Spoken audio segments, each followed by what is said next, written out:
Welcome to online class for class 9।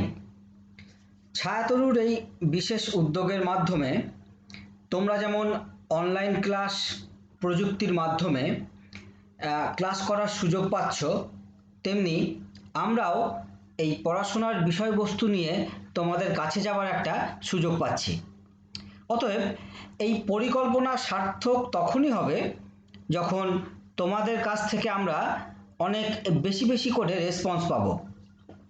তো আমাদের আজকের বিষয় হলো অ্যাসিড, ক্ষার ও লবণ। আমি বামদেব সিনহা। আমার phone number, WhatsApp number online ক্লাসে দেওয়া আছে। তোমরা নির্দ্বিধায় আমাকে তোমাদের প্রশ্ন হোয়াটসঅ্যাপে জানাতে পারো। চ্যাপ্টারের প্রথম অংশ হলো অ্যাসিড। আচ্ছা, অ্যাসিড কাকে বলে বা অ্যাসিড জিনিসটা কি? সেটা হচ্ছে যে সমস্ত যৌগে, ঠিক আছে, যে সমস্ত যৌগে ক্যাটায়ন রূপে, সেই যৌগগুলি ক্যাটায়ন রূপে কেবলমাত্র হাইড্রোজেন আয়ন উৎপন্ন করে। তার মানে সেই যৌগটা একটা জৈব যৌগ হতে পারে, একটা অজৈব যৌগ হতে পারে। এখন যৌগটা জৈব যৌগ হোক বা অজৈব যৌগ হোক, সেই যৌগের মধ্যে যদি সেই যৌগ থেকে একটা হাইড্রোজেন আয়ন মানে H+ আয়ন যদি ওখান থেকে বেরিয়ে আসতে পারে, তাহলেই সেই যৌগটা অ্যাসিড। আবার আমরা অন্যভাবে বলতে পারি যে কোনো একটা যৌগে যদি প্রতিস্থাপনযোগ্য হাইড্রোজেন পরমাণু থাকে, তার মানে কোনো একটা যৌগে ধরো একটা হাইড্রোজেন পরমাণু আছে, সেই হাইড্রোজেন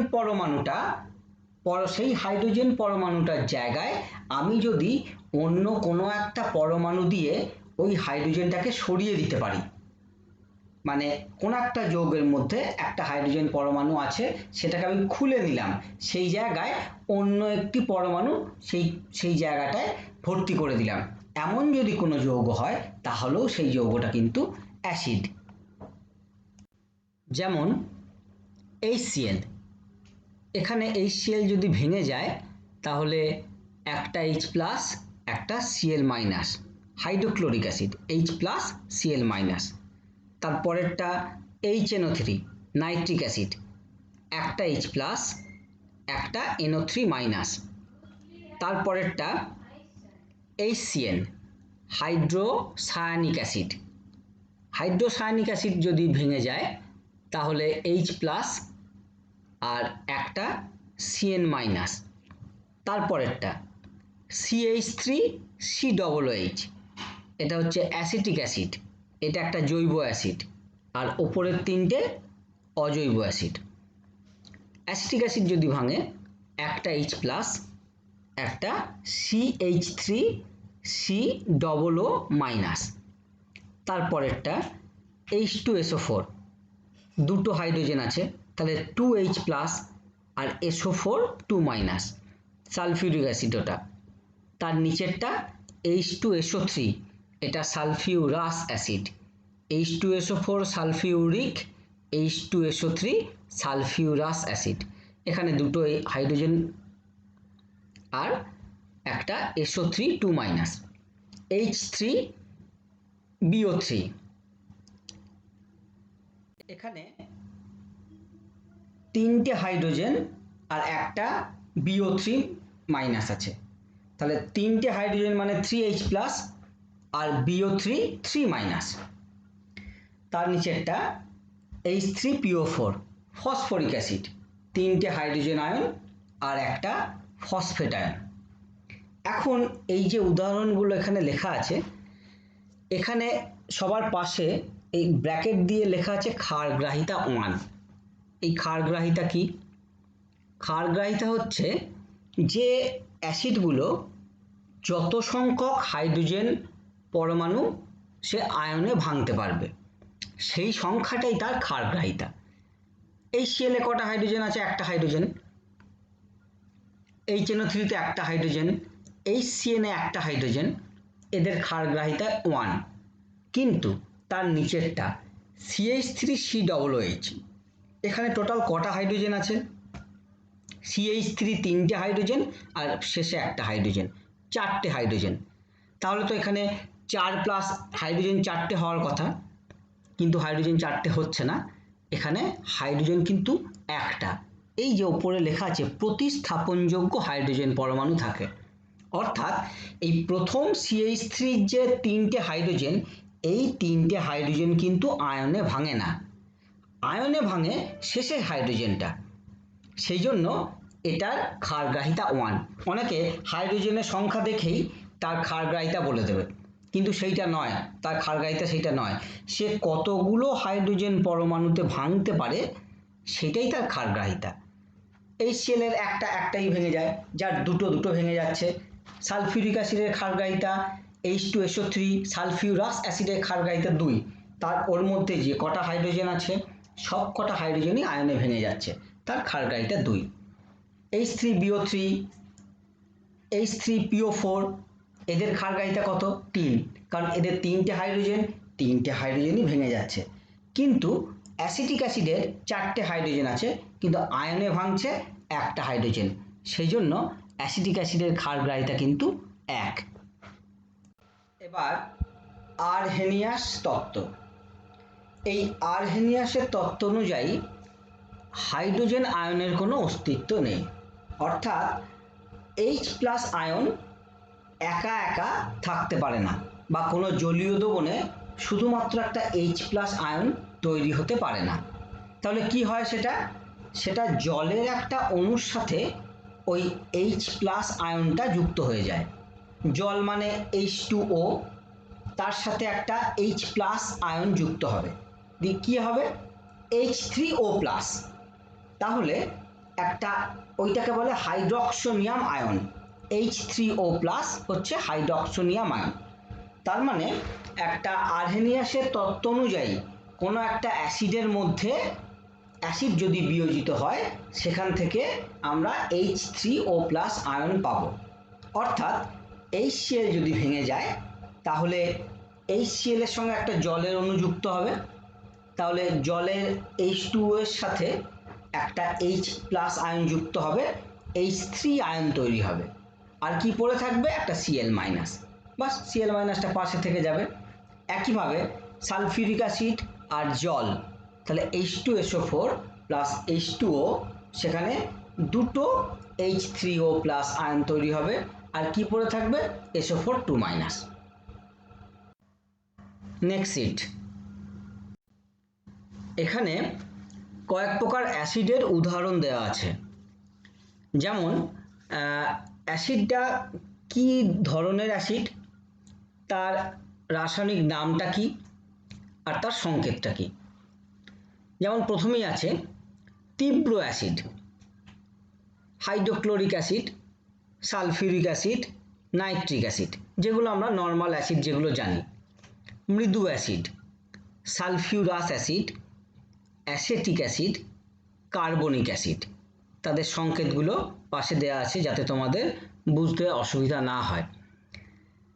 খনিজ অ্যাসিড, খনিজ অ্যাসিডের একদম সংকেতে লেখা আছে HCl আর H2SO4, কারণ এদের নামটা তোমরা জানো বলে ওখানে আর লেখা নেই।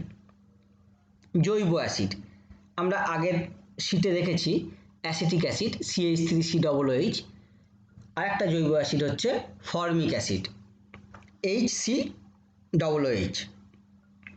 অ্যাসিটিক অ্যাসিডে যেমন CH3 আছে, ওখানে CH3 থাকবে না, শুধু H থাকবে। হাইড্রাসিড মানে শুধু হাইড্রোজেনটাই থাকবে, সেখানে কোনো অক্সিজেন থাকবে না। HCN hydrocyanic acid, HBr হাইড্রোব্রোমিক acid. Oxy acid, oxy acid মানে হাইড্রোজেন তো থাকবেই, সঙ্গে অক্সিজেনও থাকবে, তাদের অক্সি অ্যাসিড বলে। অন্যান্য যে অ্যাসিডগুলো যেখানে অক্সিজেন আছে, সেখানে আমি অক্সি অ্যাসিডটা সেখানে উদাহরণ দিইনি, কিন্তু তারাও অক্সি অ্যাসিডের উদাহরণ হতে পারে। এখানে উদাহরণ দেওয়া আছে সালফিউরিক অ্যাসিড, নাইট্রিক অ্যাসিড। পার অ্যাসিড, পার মানে হচ্ছে একটা অক্সিজেন বেশি থাকবে, সেগুলোকে পার অ্যাসিড বলে। যেমন পার ক্লোরিক, এমনি পার নাইট্রিক। এবার আস অ্যাসিড, মানে যেখানে একটা অক্সিজেন কম থাকবে তাকে বলে আস অ্যাসিড, যেমন nitrous acid, sulphurous acid, phosphorus acid. তাহলে নর্মাল অ্যাসিডটা হচ্ছে নাইট্রিক অ্যাসিড, যখনই একটা আস হয়ে যাচ্ছে, একটা কম, নাইট্রাস। যখন একটা অক্সিজেন বেশি হয়ে যাচ্ছে, পার নাইট্রিক। তাহলে নাইট্রাস অ্যাসিড মানে হচ্ছে HNO2। নাইট্রিক যখন নর্মাল, যেটা নাইট্রিক, HNO3, যখন পার নাইট্রিক HNO4। এইভাবে পরিবর্তনটা হয়। জারক অ্যাসিড H2SO4 HNO3। অজারক অ্যাসিড মানে আমরা হাইড্রাসিডগুলোকে অজারক অ্যাসিড বলতে পারি। অনেক সময় পরীক্ষায় এগুলো উদাহরণ হিসাবে চাইতে পারে। এটা যে সবসময় সিলেবাসের মধ্যে আছে তা নয়, আমি কয়েকটা এক্সট্রা এরকম টাইপগুলো আলাদা আলাদা ভাগ করে দিয়েছি। হাইপো অ্যাসিড, যেমন hypochlorous acid, hypophosphorous acid, HOCl hypochlorous acid, আর H3PO2 হাইপোফসফরাস অ্যাসিড। নেক্সট, পরের অংশ হলো ক্ষার। অ্যাসিডের পর ক্ষার। অ্যাসিডে যেমন জলীয় দ্রবণে H+ আয়ন পাওয়া যায়, ক্ষারে জলীয় দ্রবণে সেই যৌগটি বিয়োজিত হয়ে অ্যানায়ন রূপে হাইড্রক্সিল আয়ন পাওয়া যায়। হাইড্রক্সিল আয়ন হচ্ছে OH- আয়ন। অ্যাসিডের সময় আমরা পড়েছি ক্যাটায়ন রূপে H+ আয়ন পাওয়া যায়, আর ক্ষারের জন্য এটা অ্যানায়ন রূপে OH- পাওয়া যায়। যে যৌগগুলো অর্থাৎ জলীয় দ্রবণে ভেঙে গিয়ে একটা OH- আয়ন উৎপন্ন করতে পারে তাই হচ্ছে ক্ষার। যেমন sodium hydroxide NaOH, Na+OH-, potassium hydroxide KOH, K+OH-, calcium hydroxide CaOH2, তাই Ca2+ আর 2OH-, aluminium hydroxide AlOH3, Al+, 3টে প্লাস আর 3OH-। তাহলে এখানে পাশে পাশে কি লেখা আছে? অ্যাসিড গ্রাহিতা। অ্যাসিডের সময় কি লেখা ছিল? ক্ষার গ্রাহিতা। ক্ষার গ্রাহিতা ছিল যতগুলো H+ আয়ন তৈরি হবে সেটাই তার ক্ষার গ্রাহিতা অ্যাসিডের জন্য, আর ক্ষারে হবে যতগুলো OH- থাকবে সেইটা তার অ্যাসিড গ্রাহিতা। তাহলে সোডিয়াম হাইড্রক্সাইডে কটা OH আছে? একটা, তাহলে তাই অ্যাসিড গ্রাহিতা 1। KOH এ একটা OH-, অ্যাসিড গ্রাহিতা 1। ক্যালসিয়াম হাইড্রক্সাইড দুটো OH আছে তাই অ্যাসিড গ্রাহিতা 2। অ্যালুমিনিয়াম হাইড্রক্সাইড 3টে OH আছে তাই তার অ্যাসিড গ্রাহিতা 3। এবার জল ভিন্ন অপর দ্রাবকের ক্ষেত্রে এর প্রয়োগের সীমাবদ্ধতা, অর্থাৎ অ্যাসিড বা ক্ষার এই যে ধর্মগুলোই আমরা বলি না কেন সবটাই জলীয় দ্রবণে। তার এই যে ভেঙে যাওয়ার তত্ত্ব বা থিওরি, এগুলো সবটাই জলীয় দ্রবণের উপর বেশ করে এর ব্যাখ্যাগুলো করা যায়, কিন্তু জলীয় দ্রবণ ছাড়া অ্যাসিড বা ক্ষারের ধর্ম ব্যাখ্যা করা যায় না। তারপরে তরল অ্যামোনিয়া দ্রাবকে দ্রবীভূত NH4Cl অ্যাসিডের মতো আচরণ করে। মানে অ্যামোনিয়াম ক্লোরাইড হচ্ছে একটা নর্মাল সল্ট, মানে একটা লবণ, একটা সাধারণ লবণ অ্যামোনিয়াম ক্লোরাইড। কিন্তু অ্যামোনিয়াম ক্লোরাইড যখন অ্যামোনিয়ার মধ্যে দ্রবীভূত হয় তখন সেটা অ্যাসিডের মতো আচরণ করে। তারপর তরল অ্যামোনিয়াতে দ্রবীভূত NaNH2 সোডিয়াম অ্যামাইড ক্ষারের মতো আচরণ করে। তারপর তরল অ্যামোনিয়াতে HCl হাইড্রোক্লোরিক অ্যাসিড H+ এর পরিবর্তে, মানে আমরা কি জানি এই কোনো একটা জলীয় দ্রবণে HCl কিভাবে ভেঙে যায়? H+ আয়ন দেয়, কিন্তু তরল অ্যামোনিয়াতে H+ দেয় না, তার পরিবর্তে NH4+ আয়ন উৎপন্ন করে। এটাই হচ্ছে এই জল ছাড়া অন্য কোনো দ্রাবকের ক্ষেত্রে এই ক্ষার বা অ্যাসিডের যে তত্ত্ব, এটাই এর সীমাবদ্ধতা। Next sheet. এবার হলো নির্দেশক। নির্দেশক কি?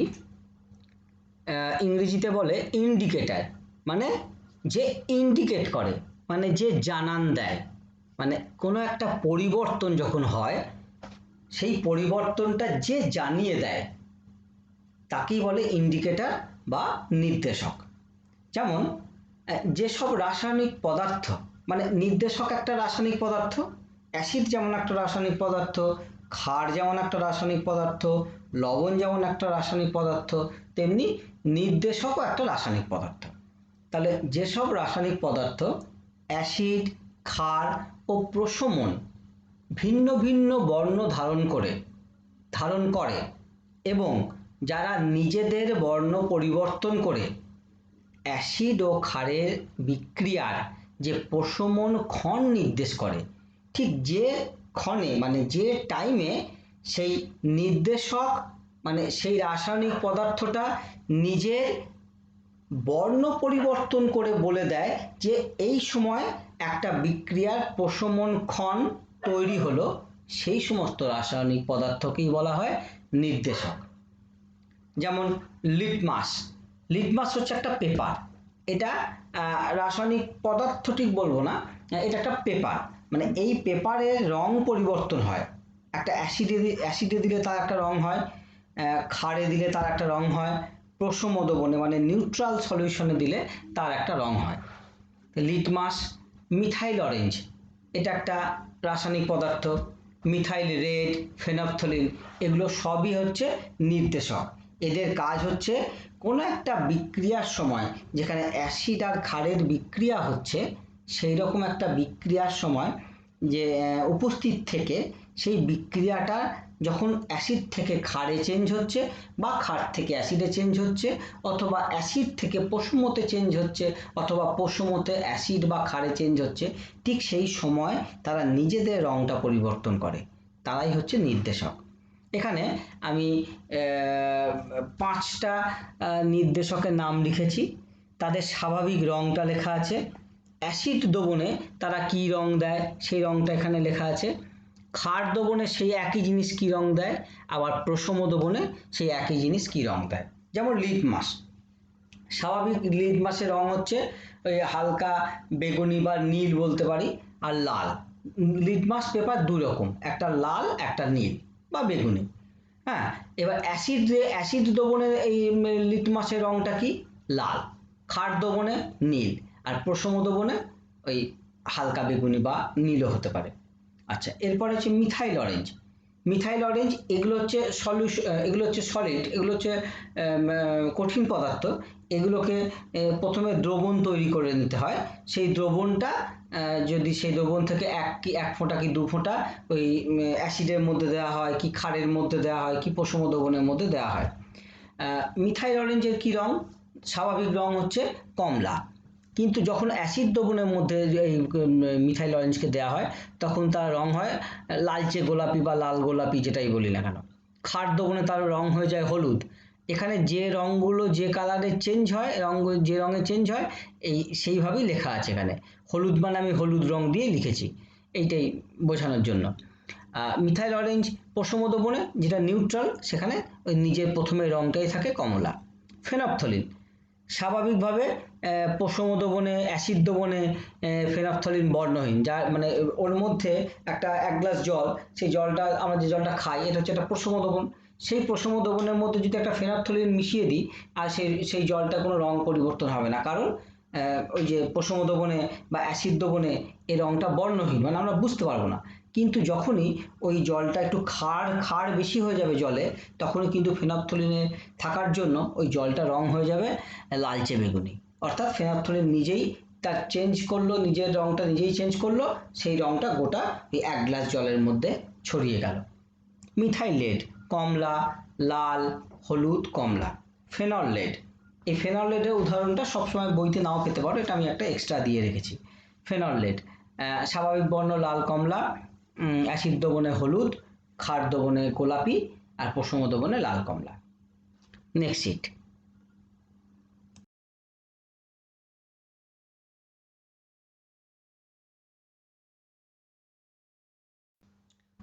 এই শিটে sodium hydroxide, sulphuric acid, hydrochloric acid এবং নাইট্রিক অ্যাসিডের শিল্প ব্যবহার, মানে শিল্পে, ইন্ডাস্ট্রিতে এই যে রাসায়নিক পদার্থগুলো, অ্যাসিড, ক্ষার, এদের যে ব্যবহার, সেটা এখানে চারটে এইভাবে আলাদা আলাদা করে লেখা আছে। তোমরা এগুলো জাস্ট মুখস্থ করে নেবে, তাহলেই হবে। এখান থেকে আলাদা করে কিছু বোঝার সেরকম নেই। পরের শিট। এবার হচ্ছে সালফিউরিক অ্যাসিডের রাসায়নিক ধর্ম। প্রথমে সালফিউরিক অ্যাসিডের সাথে কার্বনেট ও বাইকার্বনেটের বিক্রিয়া। আমাদের প্রথমেই মনে রাখতে হবে যে যে কোনো কার্বনেট লবণ বা বাইকার্বনেট লবণ, সেটা সোডিয়াম হতে পারে, সেটা ক্যালসিয়াম হতে পারে, পটাশিয়াম হতে পারে, যে কোনো কার্বনেট লবণ আর বাইকার্বনেট লবণের সাথে একটা লঘু অ্যাসিডের, লঘু অ্যাসিড মানে সেটা সালফিউরিক হতে পারে, সেটা হাইড্রোক্লোরিক হতে পারে, সেটা নাইট্রিক হতে পারে, সবসময় একটা কার্বন ডাই অক্সাইড গ্যাস আমরা পাবো। আর কি পাবো? আর একটা যে সোডিয়াম হলে সোডিয়ামের একটা সল্ট আর সঙ্গে জল। তাহলে সোডিয়াম কার্বনেট প্রথমটা, এই সোডিয়াম কার্বনেটের সাথে লঘু সালফিউরিক অ্যাসিডের বিক্রিয়ায় সাধারণ উষ্ণতায় একটা সোডিয়ামের সল্ট পাবো, তাহলে সেটা সোডিয়াম সালফেট। সালফিউরিক অ্যাসিডের যে SO4 আর সোডিয়াম ধাতুর সোডিয়ামের সাথে অ্যাসিডের অ্যানায়নটা সেইটা যুক্ত হয়, তাহলে সোডিয়ামের সাথে যাবে সালফেট, তাই সোডিয়াম সালফেট, একটা CO2 গ্যাস বেরিয়ে যাবে আর জল। একইভাবে সোডিয়াম বাইকার্বনেট আর সালফিউরিক অ্যাসিড, লঘু সালফিউরিক অ্যাসিড সাধারণ উষ্ণতায় বিক্রিয়া করলে সোডিয়াম বাইসালফেট, একটা CO2 গ্যাস আর এখনো জল। ঠিক একইভাবে ক্যালসিয়াম কার্বনেট প্লাস H2SO4 সাধারণ উষ্ণতায় ক্যালসিয়াম সালফেট, CO2 আর জল। কপার কার্বনেট H2SO4 সাধারণ উষ্ণতা CuSO4 প্লাস CO2 প্লাস জল। এখানে CO2 গ্যাস বলে অ্যারো চিহ্নটা উপরের দিকে, আর ক্যালসিয়াম সালফেটটা অদ্রাব্য মানে প্রেসিপিটেট পড়ে যায়, নিচে একটা অধক্ষেপ পড়ে, সেই জন্য অ্যারোটা নিচের দিকে। এবার ক্ষারের সাথে বিক্রিয়া, অ্যাসিড আর ক্ষারের বিক্রিয়া কি পাওয়া যায়? অ্যাসিড আর ক্ষারের বিক্রিয়া লবণ আর জল, তাহলে NaOH প্লাস H2SO4, NaHSO4 আর জল, 2NaOH আর H2SO4, Na2SO4 প্লাস জল, সব ক্ষেত্রেই একটা লবণ আর জল। CaOH হল 2 প্লাস H2SO4, CaSO4 আর জল। KOH plus H2SO4, KHSO4 plus জল। এবার হচ্ছে ধাতুর সাথে বিক্রিয়া। ধাতুর সাথে বিক্রিয়া, সালফিউরিক অ্যাসিড বা হাইড্রোক্লোরিক অ্যাসিড বা নাইট্রিক অ্যাসিড সবসময় কোনো একটা ধাতুর সঙ্গে বিক্রিয়া করতে গেলে তার শর্তগুলো এমনই হয় যে সেই ধাতুর সাথে সেই অ্যাসিডটা লঘু অ্যাসিড বিক্রিয়া করলে একরকম পদার্থ উৎপন্ন হবে, আর গাঢ় অ্যাসিড বিক্রিয়া করলে আর একরকম পদার্থ উৎপন্ন হবে। আমার সঙ্গে সঙ্গে প্রত্যেকটার ওই অ্যারো চিহ্নের উপর তার বিক্রিয়ার শর্ত দেওয়া আছে আর অ্যাসিডের কন্ডিশনটা দেওয়া আছে। যেমন জিঙ্কের সঙ্গে লঘু সালফিউরিক অ্যাসিডের বিক্রিয়া করলে কি পাবো? সাধারণ উষ্ণতা, এখানে কোনো টেম্পারেচার থাকবে না, বা নর্মাল টেম্পারেচার, রুম টেম্পারেচার। হ্যাঁ, জিঙ্ক প্লাস H2SO4, এখানে পাচ্ছি ZnSO4 আর হাইড্রোজেন গ্যাস। কিন্তু এই সালফিউরিক অ্যাসিডটাই যখন গাঢ় সালফিউরিক অ্যাসিড হয়ে যাবে, আর সাধারণ উষ্ণতাটা যদি আমি একটু ওই সলিউশনটাকে যদি ফুটিয়ে গরম করি, তাহলে কিন্তু আর হাইড্রোজেন গ্যাস পাওয়া যাবে না, লবণটা একই পাওয়া যাবে, তখন গ্যাস পাওয়া যাবে কিন্তু SO2, sulphur die oxide gas পাওয়া যাবে। তাই পরের বিক্রিয়াটায় Zn প্লাস H2SO4 যদি গাঢ় হয়, তাহলে এই গাঢ় কথাটা লিখতে হবে, না হলে কিন্তু এই বিক্রিয়াটা কিন্তু কোনো মানে দাঁড়াবে না। অনেকে হয়তো এই গাঢ় কথাটা লিখলো না H2SO4, এটা কিন্তু সেক্ষেত্রে তাকে নাম্বার নাও দিতে পারে, কারণ গাঢ় বলেই কিন্তু সেটা হাইড্রোজেন গ্যাস উৎপন্ন করবে না, সেটা SO2 গ্যাস উৎপন্ন করবে। পরের শিট। আগের শীটে দেখলাম জিঙ্কের সাথে সালফিউরিক অ্যাসিডের বিক্রিয়া।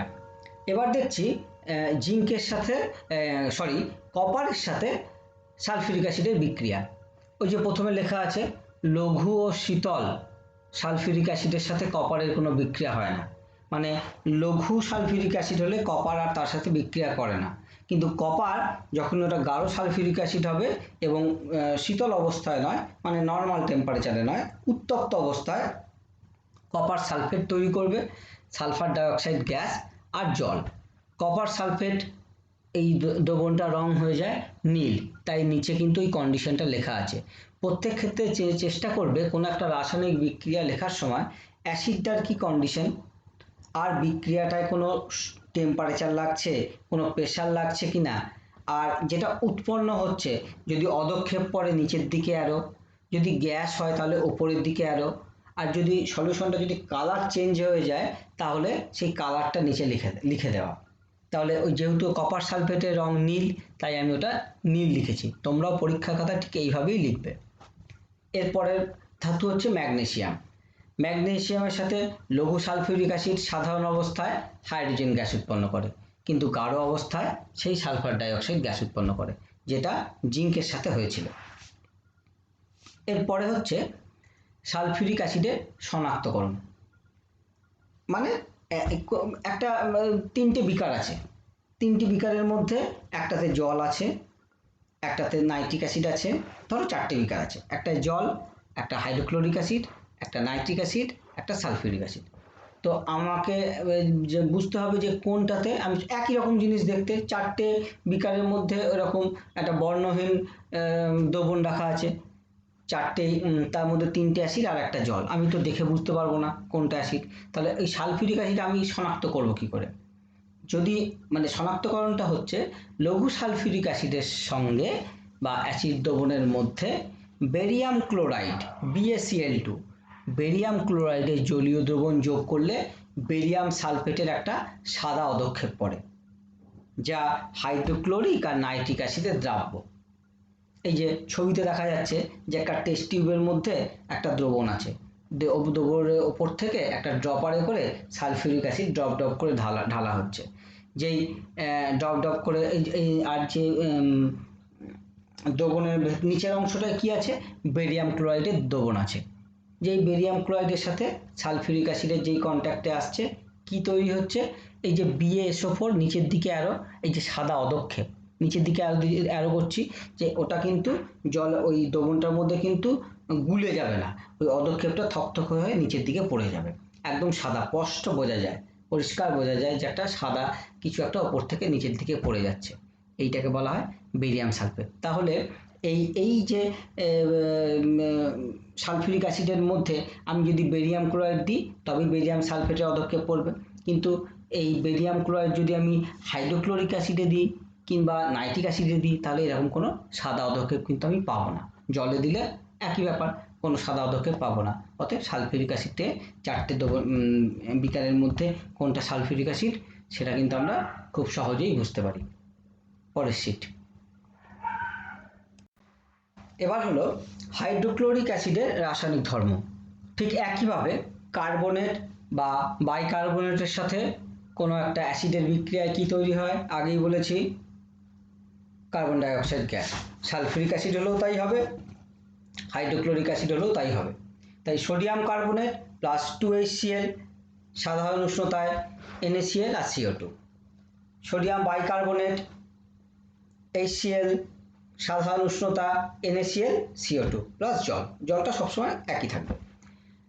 Calcium carbonate plus 2HCl CaCl2 CO2 H2O, CuCO3 copper carbonate plus 2HCl সাধারণ উষ্ণতায় CuCl2 প্লাস CO2 প্লাস জল।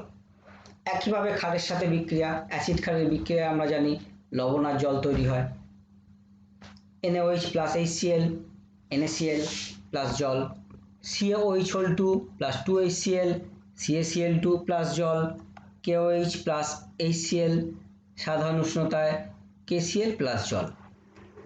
এরপরে ধাতুর সাথে বিক্রিয়া, ওই ধাতুর সাথে জিঙ্কের সাথে লঘু হাইড্রোক্লোরিক অ্যাসিডের বিক্রিয়ায় সাধারণ উষ্ণতায় হাইড্রোজেন গ্যাস উৎপন্ন হয়। পরের শীট। এরপরে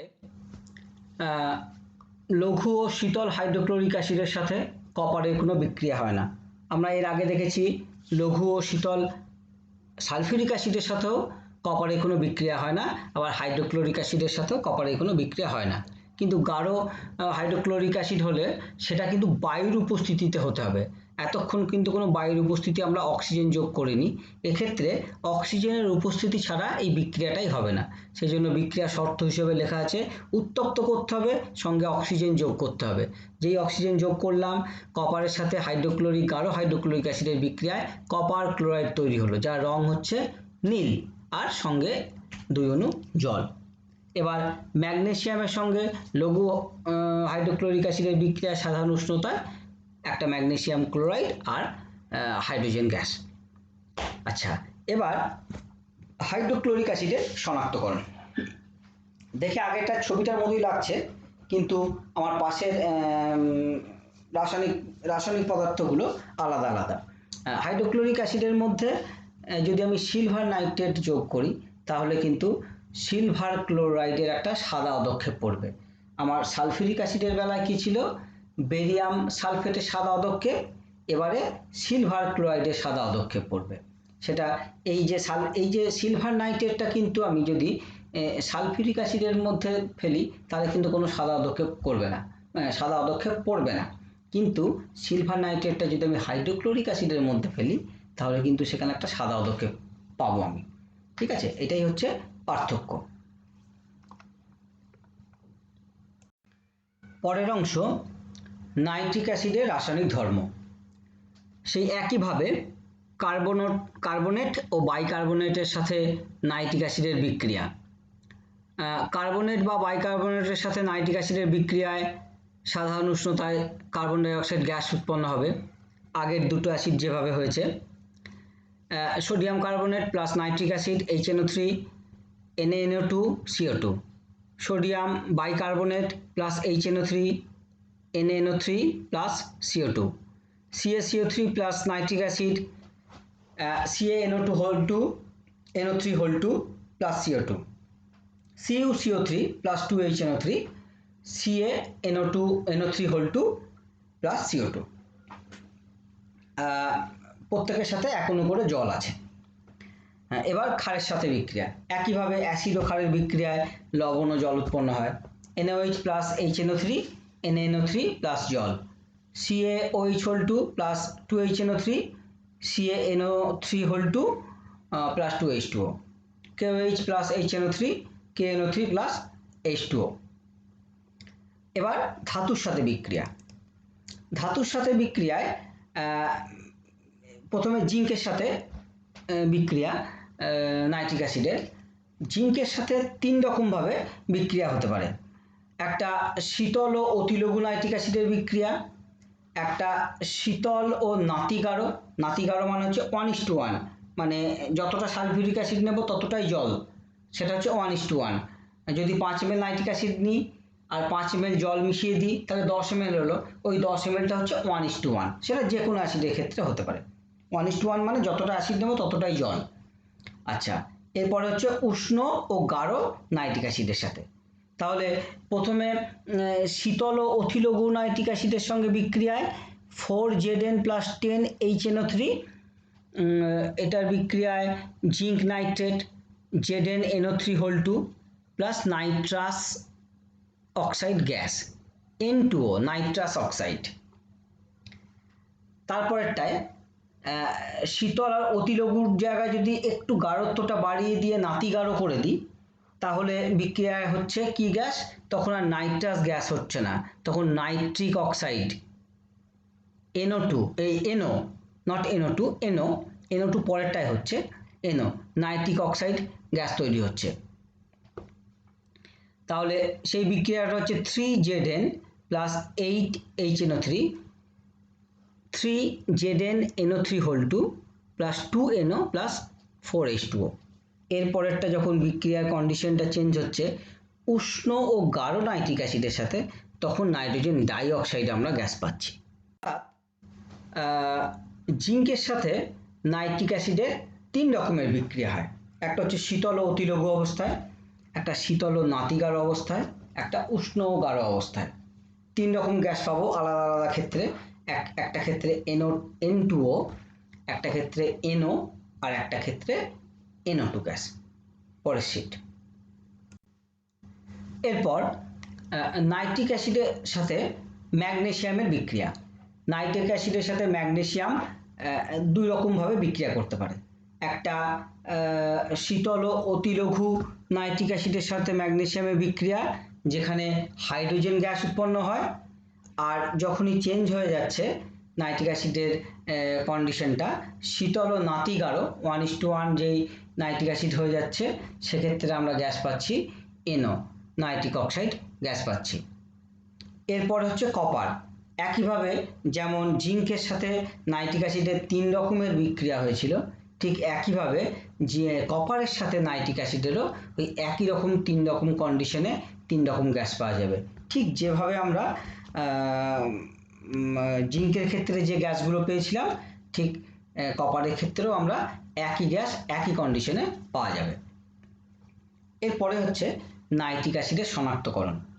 এই নাইট্রিক অ্যাসিডের শনাক্তকরণ করতে গেলে এক্ষেত্রে পরীক্ষাটা একটু অন্যরকম। ওখানে যেমন খুব সহজেই অ্যাসিডের মধ্যে একটা বেরিয়াম ক্লোরাইডের দ্রবণ অথবা সিলভার নাইট্রেটের দ্রবণ দিলেই হয়ে যাচ্ছিল, একটা সাদা পদক্ষেপ পড়ছিল।